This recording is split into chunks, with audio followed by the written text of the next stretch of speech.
کیا ہوتا تھا جنہیں دھوپ مبارک نہیں ملتا تھا؟ وہ جانے کائنات کو کہ دھوپ مبارک جس صحابی کے حصے میں آتا تھا اس کے ہاتھوں سے اپنے ہاتھوں کو مس کر لیا تھے. اور پھر کیا ہوتا تھا جب مصطفیٰ بچنے لگاتے تھے تو صحابہ مصطفیٰ کے لہو کو پی لیا کرتے تھے. میرے بھائی وہ نبی جو پیغمبر امن ہے، وہ نبی جو مسلمانوں کے دلوں میں بستا ہے، کوئی بدبخت اس مصطفیٰ کی شان میں جسارت کرے نہیں کرتا. پھر کبھی صلاح الدین ایوبی پیدا ہوتا ہے، کبھی غازی علم الدین شہید پیدا ہوتا ہے، کبھی غازی عامر چیمہ شہید آتا ہے، کبھی غازی میاں محمد صدیق شہید آتا ہے، کبھی غازی محمد نذیر شہید آتا ہے، تو کبھی عامر چیمہ شہید اٹھتا ہے، عامر چیمہ غازی اٹھتا ہے. میرے بھائی سب سے پہلے میں نے صلاح الدین ایوبی کا نام لیا. اس کے دور میں ایک بدبخت تھا جس کا نام تھا رچنالڈو.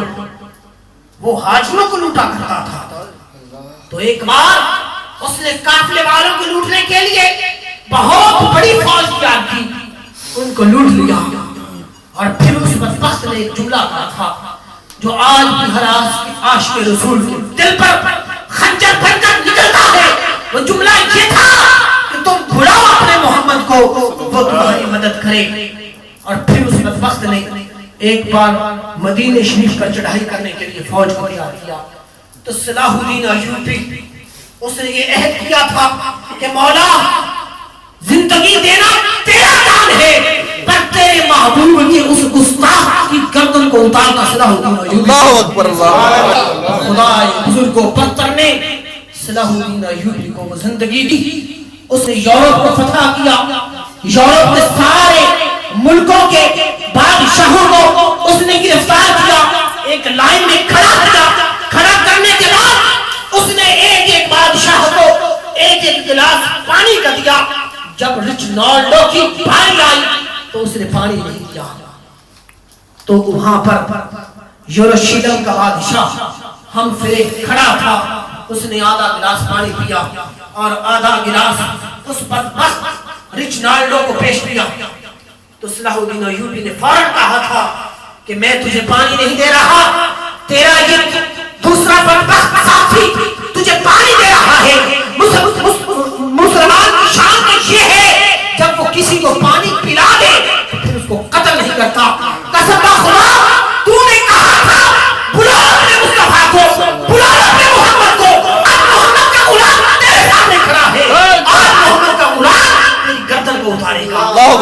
تاریخ نے دیکھا، فلک نے دیکھا، زمین نے دیکھا، ستاروں نے دیکھا، ہوا نے دیکھا، فضا نے دیکھا تھا کہ ایوبی نے اس بدبخت کے سر کو اتار دیا اور کہا تھا بدبختوں یاد رکھنا جو بھی روز قیامت تک میرے مصطفیٰ کی شان میں گستاخی کرے گا اس کا انجام بھی یہی ہوگا. انشاءاللہ راجپال کو قتل کیا گیا.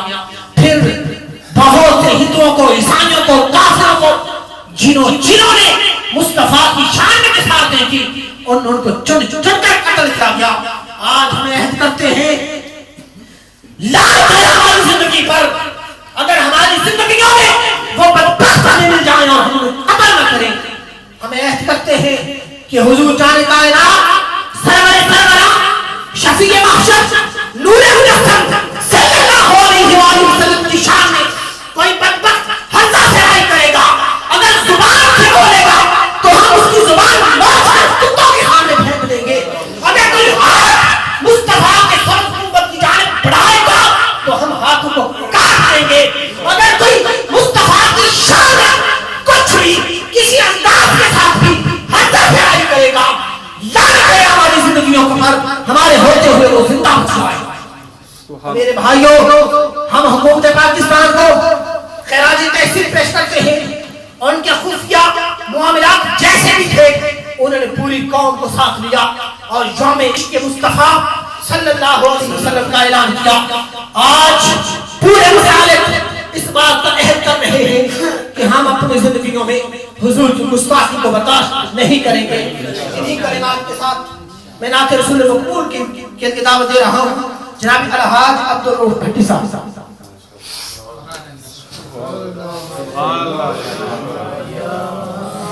مجھے